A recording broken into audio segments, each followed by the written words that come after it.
خدائے قہار ہے غضب پر لے گے بدکاریوں کے دفتر،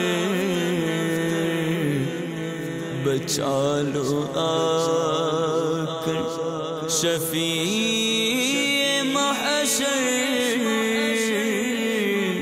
تمہارا بندہ عذاب میں ہے۔ الحمدللہ رب العالمین والصلاة والسلام علی سید المرسلین، اما بعد فاعوذ باللہ من الشیطان الرجیم، بسم اللہ الرحمن الرحیم۔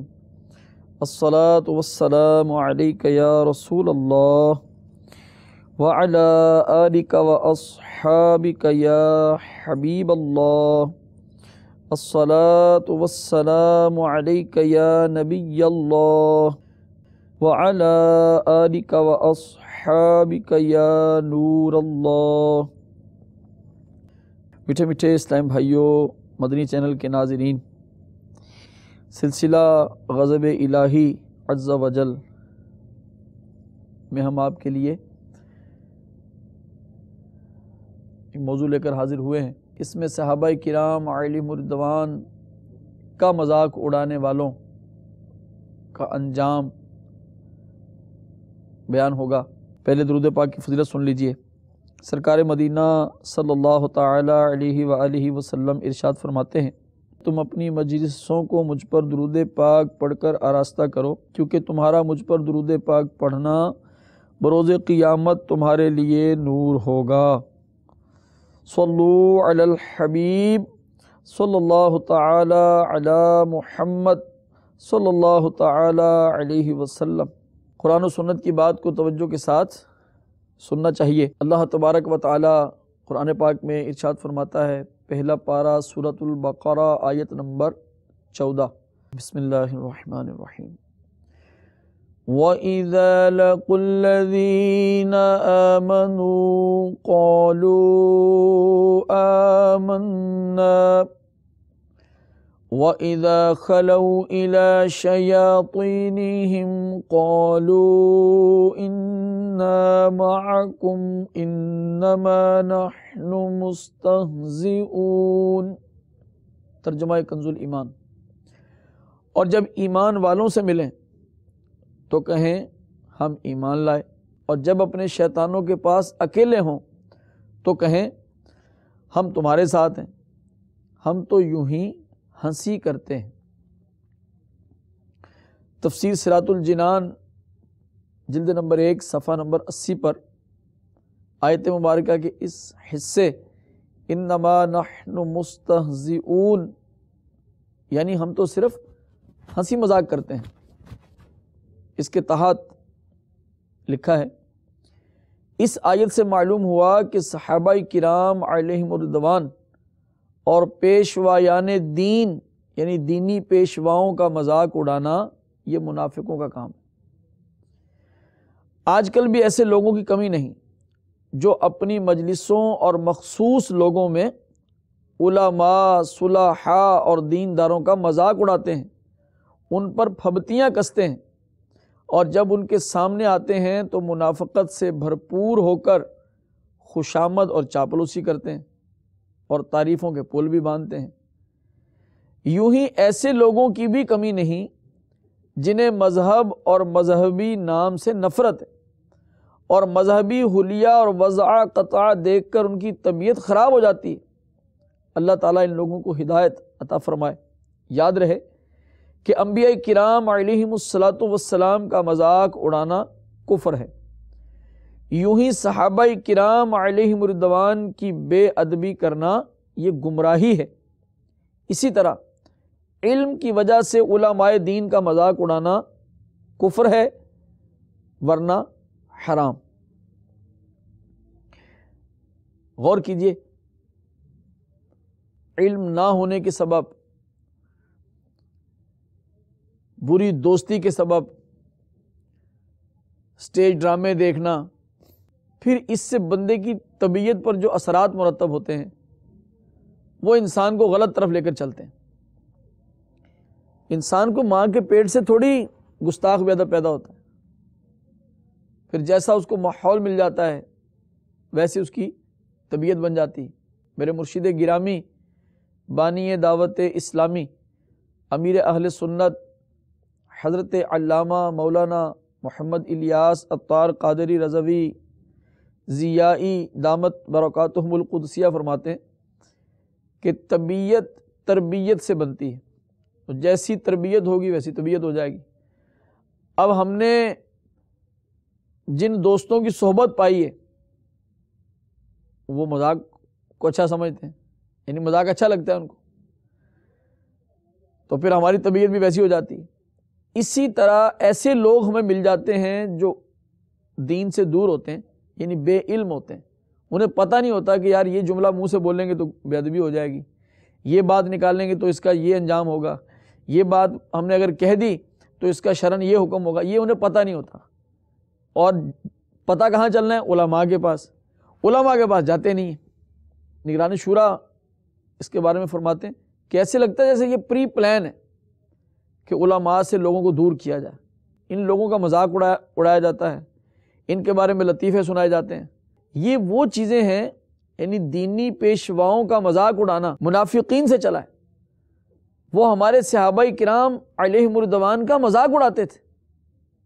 جی ہاں، کیسے مذاق اڑاتے تھے؟ میرے آقا صلی اللہ تعالی علیہ وآلہ وسلم وضو فرماتے ہیں، وضو کا جو پانی نیچے تشریف لاتا ہے صحابہ کرام اس کو زمین پر نہیں آنے دیتے، نیچے ہاتھ کر لیتے ہیں۔ اللہ اکبر، اللہ اس کا حصہ ہمیں بھی نصیب کرے کہ جس کے ہاتھ میں پانی لگ جاتا ہے وہ اس کو لیتا ہے اور اپنے چہرے پر، اپنے بدن پر تبرکن مل لیتا ہے۔ اور جس صحابی رسول رضی اللہ تعالیٰ عنہ کے ہاتھ پانی تک نہیں پہنچ پاتے تو وہ اپنے اس بھائی کے ہاتھ سے ہاتھ مس کر لیتے ہیں کہ چلیں آپ کے ہاتھ سے تو پانی لگا ہے نا، میں آپ کے ہاتھ سے ہاتھ مس کر لیتا ہوں۔ اتنے وہ برکت کے قائل تھے۔ میرے آقا صلی اللہ علیہ وسلم کبھی اپنے تھوک مبارک کو منہ سے جدا کرتے ہیں تو صحابہ کرام اس کو بھی زمین پر نہیں آنے دیتے، اس کو بھی لے لیتے ہیں ہاتھوں پہ، اپنے جسم پہ، منہ پہ، چہرے پہ مل لیتے ہیں۔ تو کفار یہ دیکھ کر، منافقین یہ دیکھ کر کہتے تھے دیکھو ایک ایسے سفیہ لوگ ہیں، معاذ اللہ، استغفر اللہ۔ سفیہ مانے جس کو عقل نہ ہو، تو یہ ہمارے دینی پیشواؤں کا مذاق اڑاتے۔ صحابہ کرام علیہم الرضوان جو ہیں یہ انبیاء کرام علیہم السلام، میرے آقا صلی اللہ علیہ وسلم کے بعد ہمارے پیشوا، دینی پیشوا صحابہ کرام ہی۔ تو ان کا جب مذاق اڑایا گیا تو اللہ تبارک و تعالی نے آگے ارشاد فرمایا اللہ یستہزئ بہم، اللہ تعالیٰ ان سے استہزاء فرماتا ہے۔ وَيَمُدُّهُمْ فِي طُغْيَانِهِمْ يَعْمَهُونَ، اور انہیں ڈھیل دیتا ہے کہ اپنی سرکشی میں بھٹکتے رہیں۔ اللہ، میرے پیارے اور محترم اسلامی بھائیوں، ہمیں بچنا چاہیے۔ میرے آقا صلی اللہ تعالی علیہ وآلہ وسلم کو صحابہ کرام سے کتنی محبت ہے۔ نبی رحمت شفیع امت صلی اللہ تعالی علیہ وسلم نے ارشاد فرمایا میرے صحابہ کو گالی مت دو، کیونکہ آخر زمانے میں ایک قوم آئے گی جو میرے صحابہ کو گالی دے گی، پس اگر وہ گالیاں دینے والے بیمار ہو جائیں تو ان کی عیادت نہ کرنا، اگر مر جائیں تو ان کی نماز جنازہ نہ پڑھنا، ان سے ایک دوسرے کا نکاح نہ کرنا، نہ انہیں وراثت میں سے حصہ دینا، نہ انہیں سلام کرنا، اور نہ ہی ان کے لیے رحمت کی دعا کرنا۔ یہ کون فرما رہے ہیں؟ یہ وہی آقا صلی اللہ تعالی علیہ وسلم ارشاد فرما رہے ہیں جنہوں نے ہمیں دین سکھایا ہے، جو تشریف ہی اسی لیے لائے کہ ہماری تربیت فرمائیں، ہمیں اچھے اخلاق بتائیں، برے اخلاق کو ہم سے جدا کر دیں، دور کر دیں، ہماری طہارت کر دیں۔ وَيُعَلِّمُهُمُ الْكِتَابَ وَالْحِكْمَةَ وَيُزَكِّيهِمْ، جو کتاب و حکمت بھی سکھائیں، جو ہمیں پاک بھی کریں، ہمارا تزکیہ نفس بھی کریں، یہ اسی لیے تشریف لائے۔ میرے میٹھے میٹھے اسلامی بھائیوں، مدنی چینل کے ناظرین، جس زبان رسالت سے تعزیت کرنا، عیادت کرنا، جنازے میں جانا، یہ باتیں بتائی گئیں، اسی زبان رسالت سے یہ بھی ارشاد فرمایا جا رہا ہے کہ فلاں آدمی مر جائے تو اس کا جنازہ نہیں پڑھنا، یہ آدمی فوت ہو جائے اس کے رشتہ داروں سے تعزیت نہیں کرنی، یہ مل جائے تو اس کو سلام نہیں کرنا۔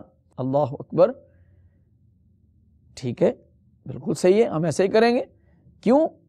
ہمیں کیا پتا کیا کرنا ہے اور کیا نہیں کرنا، ہمارے آقا کو پتہ ہے، جیسے وہ فرمائیں گے ویسے ہم کریں گے۔ ما آتاکم الرسول فخذوہ، قرآن کہتا ہے کہ یہ محبوب جو تمہیں دیں وہ لے لو۔ وما نہاکم عنہ فانتہوا، اور جس چیز سے روک دیں رک جاؤ۔ غلام کا یہی کام ہے۔ آقا فرمائیں فلاں کی عیادت کو جاؤ، جائیں گے۔ آقا فرمائیں تعزیت کرو، کریں گے۔ آقا فرمائیں جنازے میں شرکت کرو، کریں گے۔ آقا فرمائیں گے سلام کرو، کریں گے۔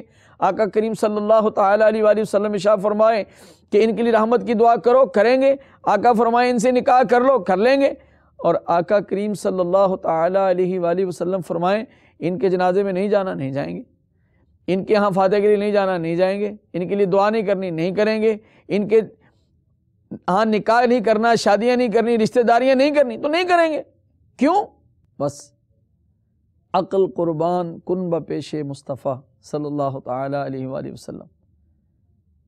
اے اسلام کا نام لینے والوں، اسلام پر عمل کرنے کا جذبہ رکھنے والوں، میرے آقا صلی اللہ تعالی علیہ وآلہ وسلم کے دونوں فرامین کو سامنے رکھو۔ صحابہ کرام علیہم رضوان کی محبت، ان کی عقیدت، ان کی عزت، ان کا احترام، یہ ہمارے لیے بہت اہم ہے، بہت ضروری ہے۔ اللہ تبارک و تعالی ہمیں عمل کی توفیق عطا فرمائے۔ اور یہ لوگ کتنے بدبخت ہیں جو صحابہ کرام علیہم رضوان کے بارے میں زبانیں تان دراز کرتے ہیں۔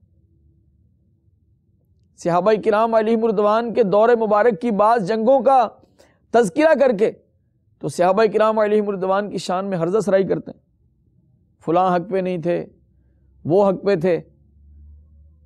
بھئی تم کون ہوتے ہو اس پہ بات کرنے والے؟ آپ کو کس نے اختیار دیا ہے کہ اس بارگاہ میں آپ کلام کریں؟ آقا کریم صلی اللہ علیہ وسلم کو صحابہ کرام سے کتنا پیار ہے۔ یہ پیار ہی تو ہے کہ ایک جگہ ان کی شان یوں بیان فرماتے ہیں کہ ایک شخص احد پہاڑ کے برابر سونا خیرات کرے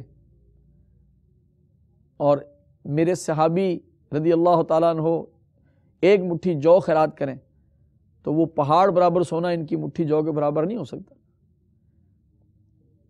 یہ معمولی شان والے، ہم صحابہ کرام کا احسان ہی نہیں دے سکتے، جن کی برکت سے ہم تک قرآن پاک پہنچا، جن کی برکت سے ہم تک احادیث مبارکہ پہنچی۔ انہوں نے اپنی زندگیاں صرف کر دی میرے آقا صلی اللہ تعالی علیہ وسلم کی بارگاہ میں علم حاصل کرنے میں۔ انہوں نے اپنی زندگی کے قیمتی لمحات ادھر ادھر خواہشات میں صرف نہیں کیے۔ میرے آقا صلی اللہ تعالی علیہ وآلہ وسلم کے دین کی اشاعت کے لیے آگے کوششیں کی، اپنے گھر بار کو چھوڑا، اپنے وطن کو ترک کیا اور وہاں پر دین کو عام کیا۔ ہم ان کا احسان نہیں دے سکتے میٹھے اسلامی بھائیوں، جنہوں نے ہم تک دین پہنچایا، جو ہم تک دین پہنچنے کا ذریعہ بنے، وسیلہ بنے، سبب بنے، یہ تو ہمارے لیے رحمت ہے۔ ان کا شکریہ ادا کرنا بنتا ہے یا ان پر زبانیں تان دراز کرنی بنتی ہے؟ اللہ تبارک و تعالی بے ادبوں کو، گستاخوں کو ہدایت عطا فرمائے۔ یاد رکھیے کافر کے لیے ہدایت کی دعا کر سکتے ہیں، لیکن اگر وہ کفر پہ مر جائے تو پھر اس کے لیے مغفرت کی دعا نہیں کر سکتے، کیونکہ مغفرت اونلی فار مسلمز، اس طرح مسلمانوں کے لیے۔ اللہ تبارک تعالی ہمیں گستاخی سے بچائے، بے ادبی سے بچائے۔ آئیے تھوڑا آگے چلیے۔ اللہ تبارک و تعالی نے جو یہ ارشاد فرمایا کہ اللہ یستہزئ بہم، اللہ تعالیٰ ان سے استہزاء فرماتا ہے، وَيَمُدُّهُمْ فِي طُغْيَانِهِمْ يَعْمَهُونَ، اور انہیں ڈھیل دیتا ہے کہ اپنی سرکشی میں بھٹکتے رہیں۔ حضرت امام ابن المنذر رضی اللہ تعالی عنہ نے حضرت ابو صالح رحمۃ اللہ تعالی علیہ سے اس آیت کا مفہوم پوچھا، اللہ یستہزئ بہم، کہ اس کا مفہوم کیا ہے؟ فرمایا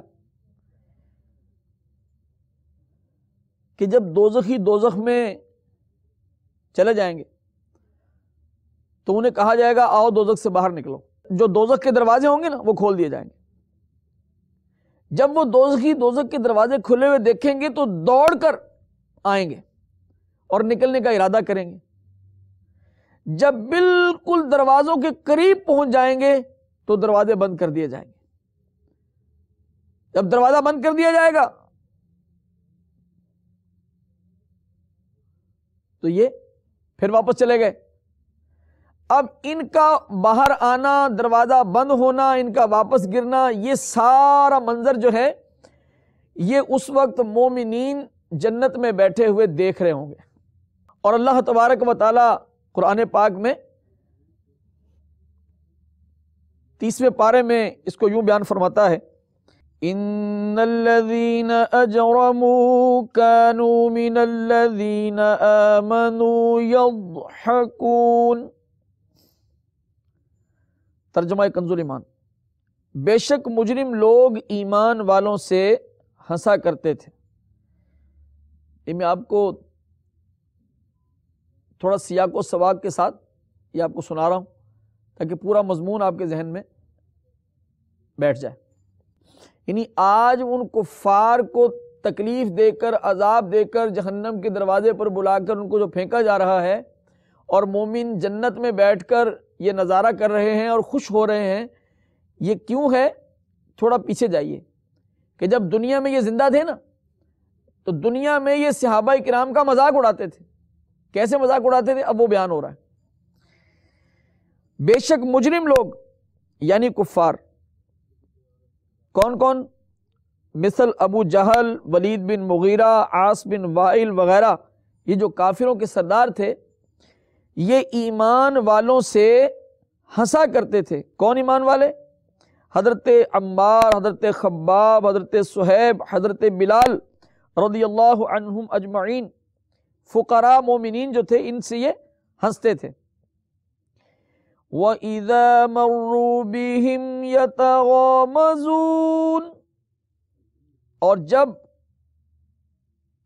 جب وہ یعنی مومنین ان پر گزرتے تو یہ آپس میں ان پر آنکھوں سے اشارے کرتے.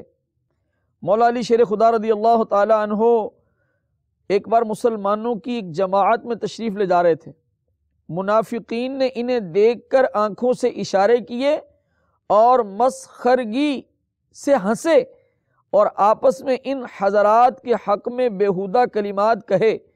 تو اس سے پہلے کہ علی مرتضیٰ رضی اللہ تعالی عنہ سید عالم صلی اللہ تعالی علیہ وسلم کی خدمت میں پہنچے، یہ آیتیں نازل ہوئیں جو ہم نے سنی. آگے فرمایا وَإِذَا انقلبوا إِلَىٰ أَهْلِهِمُ انقلبوا فَكِهِينَ، اور جب اپنے گھر پلٹتے خوشیاں کرتے پلٹتے. یعنی کفار مسلمانوں کو برا کہہ کر آپس میں ان کی ہنسی بناتے اور خوش ہوتے ہوئے وہ اپنے گھر پلٹتے.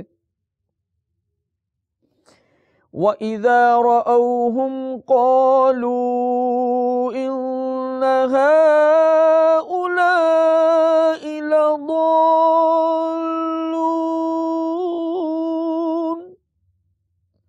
اور جب مسلمانوں کو دیکھتے کہتے بے شک یہ لوگ بہکے ہوئے ہیں. اس کی تفسیر میں لکھا ہے کیوں کہتے تھے بہکے ہوئے ہیں کہ سید عالم محمد مصطفیٰ صلی اللہ تعالی علیہ وسلم پر ایمان لائے اور دنیا کی لذتوں کو آخرت کی امیدوں پر چھوڑ دیا. یہ کیسے نادان لوگ ہیں، کیسے بہکے ہوئے لوگ ہیں. اچھی بھلی دنیا ہے، اس کا مزہ لیں، انجوائے کریں. یہ دنیا کی نعمتوں کو انہوں نے آخرت کے اس پہ چھوڑ دیا کہ آخرت میں جا کے لیں گے. یہ کیسے لوگ ہیں؟ یہ بہکے ہوئے لوگ ہیں. اللہ تبارک و تعالی ارشاد فرماتا ہے وَمَا أُرْسِلُوا عَلَيْهِمْ حَافِظِينَ، اور یہ یعنی کفار کچھ ان پر نگہبان بنا کر نہ بھیجے گئے. تفسیر کہ ان کے احوال و اعمال پر گرفت کریں، بلکہ انہیں اپنی اصلاح کا حکم دیا گیا ہے. وہ اپنا حال درست کریں، دوسروں کو بے وقوف بتانے اور ان کی ہنسی اڑانے سے کیا فائدہ اٹھا سکتے ہیں؟ اگلی آیت میں ارشاد فرمایا فَالْيَوْمَ الَّذِينَ آمَنُوا مِنَ الْكُفَّارِ يَضْحَكُونَ، تو آج یعنی قیامت کے دن، دنیا میں وہ مذاق اڑاتے تھے، تو آج یعنی قیامت کے دن ایمان والے کافروں سے ہنستے ہیں۔ اس کی تفسیر میں لکھا ہے جیسا کافر دنیا میں مسلمانوں کی غربت و محنت پر ہنستے تھے، یہاں معاملہ برعکس ہے، مومن دائمی عیش و راحت میں ہیں اور کافر ذلت و خواری کے دائمی عذاب میں۔ جہنم کا دروازہ کھولا جاتا ہے، کافر اس سے نکلنے کے لیے دروازے کی طرف دوڑتے ہیں، جب دروازے کے قریب پہنچتے ہیں تو دروازہ بند ہو جاتا ہے۔ بار بار ایسا ہی ہوتا ہے۔ کافروں کی یہ حالت دیکھ کر مسلمان ان سے ہنسی کرتے ہیں، اور مسلمانوں کا حال یہ ہے کہ وہ جنت میں جواہرات کے علی الارائک ینظرون، تختوں پر بیٹھے دیکھتے ہیں، تختوں پر بیٹھے دیکھتے ہیں۔ یعنی مسلمان جو ہیں وہ اس وقت جنت میں جواہرات کے تختوں پر بیٹھے ہوئے ان کو دیکھ رہے ہیں کہ دیکھو یہ ہمارا مذاق اڑانے والوں کا کیا حشر ہو رہا ہے۔ اللہ تبارک و تعالی شاہ فرماتا ہے هل ثوب الكفار ما كانوا يفعلون، ترجمہ کنز ایمان، کیوں کچھ بدلہ ملا کافروں کو اپنے کیے گا، یعنی ان اعمال کا جو انہوں نے دنیا میں کیے تھے۔ میرے محترم اور پیارے اسلامی بھائیوں، ہم نے سنا کہ اللہ تبارک و تعالی ان منافقوں کو کیسا عذاب دے گا تو صحابہ کرام کا مذاق اڑاتے تھے، دوزخ میں ان کے ساتھ کیا سلوک کیا جائے گا، بار بار ان کو کہا جائے گا دروازہ کھل گیا آ جاؤ۔ اس کو کوئی یہ نہ سمجھے کہ معاذ اللہ یہ کوئی دھوکہ ہے، نہیں، ایسا نہیں، یہ ان کی تذلیل کے لیے، یہ ان کی ذلت کے لیے کہ وہ دوزخ سے باہر نکلنا چاہیں نکل نہیں سکیں گے۔ مدنی چینل کے ناظرین ڈر جائیے، صحابہ کرام علیہم رضوان کے بعد اب بن جائیے انشاءاللہ عز و جل۔ جو صحابہ کرام سے محبت کرے گا اللہ تعالیٰ اس کا بیڑا دنیا اور آخرت میں پار کرے گا۔ جس کو یہ سمجھ آ جائے کہ صحابہ کرام علیہم رضوان جو ہیں یہ ہدایت کے ستارے ہیں، وہ ان کا راستہ اپنا لے، وہ کیوں بہکے گا جو ہے ہی صراط مستقیم پر؟ جو صحابہ کرام علیہم رضوان کے در پر ہے وہ نہیں گمراہ ہوگا، بلکہ صحابہ کرام تو ہمارے لیے ماڈل ہیں۔ اللہ تبارک و تعالیٰ نے پہلے پارے میں ارشاد فرمایا فَإِنْ آمَنُوا بِمِثْلِ مَا آمَنْتُمْ بِهِ فَقَدِ اهْتَدَوْا، کہ اگر جس طرح کا ایمان صحابہ کرام کا ہے، دیکھیں یہ ان کا ایمان ماڈل ہے، نمونہ ہے، جس طرح کا ایمان آپ کے صحابہ کرام کا ہے، اگر یہ دوسرے لوگ بھی اس طرح کا ایمان لے آئیں فَقَدِ اهْتَدَوْا، ہدایت پا جائیں گے۔ اللہ ہمیں بھی ان سے حصہ نصیب فرمائے۔ مدنی چینل دیکھتے رہیے، بالخصوص میرے شیخ طریقت امیر اہل سنت دامت برکاتہم العالیہ کی صحبت بابرکت بصورت مدنی مذاکرہ یہ دیکھتے رہیے۔ ہر ہفتہ کو عشاء کی نماز کے بعد جو مدنی مذاکرہ ہوتا ہے اس کو دیکھیے، انشاءاللہ عز و جل امیر اہل سنت کی صحبت سے صحابہ کرام کی محبت کے جام ملیں گے، اہل بیت کی محبت کے جام ملیں گے۔ ساقی دور جام ہے الیاس قادری۔ اللہ تعالی ہمیں ان کے قدموں میں رکھے، اللہ تعالی ہمیں مذاق کی عادت بد سے پاک کر دے۔ اپنی طبیعتوں میں غور کیجیے، اگر واقعی مذاق کرنے کی عادت ہے تو اس سے باز آئیے۔ ہمارے بزرگان دین نے مذاق کرنے والوں کو سمجھایا۔ حضرت سیدنا عمر بن عبدالعزیز رضی اللہ تعالی عنہ کی خدمت میں خاندان بنو امیہ کے چند لوگ جمع ہوئے اور ان کے سامنے ظرافت آمیز گفتگو شروع کی، تو فرمایا کیا تم لوگ اسی لیے جمع ہوئے ہو؟ خدا کے بندو، اپنی محفلوں میں قرآن مجید کے متعلق گفتگو کرو، اور اگر یہ نہیں تو کم از کم شریفانہ باتیں تو ضرور ہونی چاہیے۔ ہم کیا کرتے ہیں، ہمیں کوئی مذاق والا نظر آئے تو ہم اس کے ساتھ مذاق میں شامل ہو جاتے ہیں، جبکہ ہمارے بزرگان دین مذاق کرنے والے کو سمجھاتے ہیں۔ اللہ تعالی ہمیں سمجھانے والا بنائے، آمین بجاہ النبی الامین صلی اللہ تعالی علیہ وسلم۔ صلو علی الحبیب صلی اللہ تعالی علی محمد صلی اللہ تعالی علیہ وسلم۔ خدائے قہار ہے غضب پر کھلے گے بدکاریوں کے دفتر، بچا لو آ کر شفیع محشر، تمہارا بندہ عذاب